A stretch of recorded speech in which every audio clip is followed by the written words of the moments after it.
لہسن کا پانی گلے پر لگانے سے گلے کا درد ختم ہو جایا کرتا ہے۔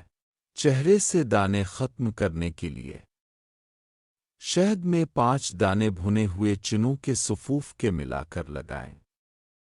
دانے ہمیشہ کے لیے مٹ جائیں گے۔ جو لوگ روزانہ پیدل واک کیا کرتے ہیں ان کے پٹھوں میں کبھی درد نہیں ہوتا اور نہ ہی پٹھے کمزور ہوتے ہیں۔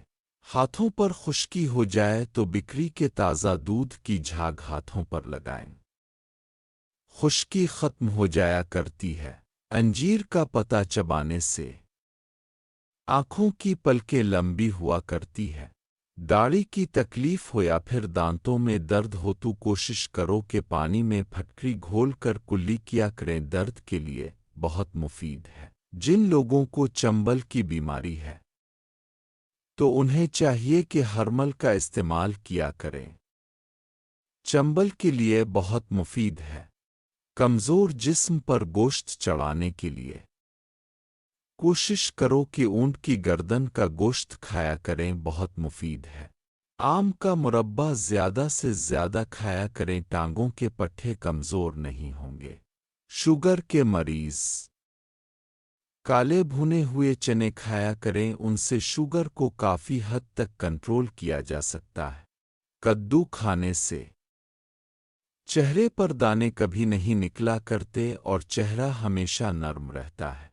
ناشتہ میں مولی مت کھایا کرو، پیٹ خراب ہو جاتا ہے۔ دہی میں پیاز اور لیموں کا رس ملا کر کھایا کریں، چہرے پر کمزوری نہیں ہوگی۔ جامن کھایا کریں، مثانے کی گرمی اور پتھری کے لیے بہت مفید ہے۔ اگر ہونٹ کالے ہیں تو پکا ہوا لسوڑا ہونٹوں پر آہستہ آہستہ مسلیں، ہونٹوں سے کالا پن دور ہو جائے گا۔ بھنڈی پکا کر کھانے سے جسم کی الرجی نہیں ہوتی۔ ادرک اور پیاز کھانے سے خون کی شریانیں صاف ہو جایا کرتی ہیں، جس سے مختلف بیماریوں سے بچا جا سکتا ہے۔ موٹاپے ہو یا پھر چربی زیادہ ہو تو کوشش کریں کہ پیاز کا پیسٹ بنا کے ناف پر لیپ کر دیں، کچھ ہی دنوں میں چربی اور موٹاپے کم دکھائی دے گا، جسم سمارٹ ہو جائے گا۔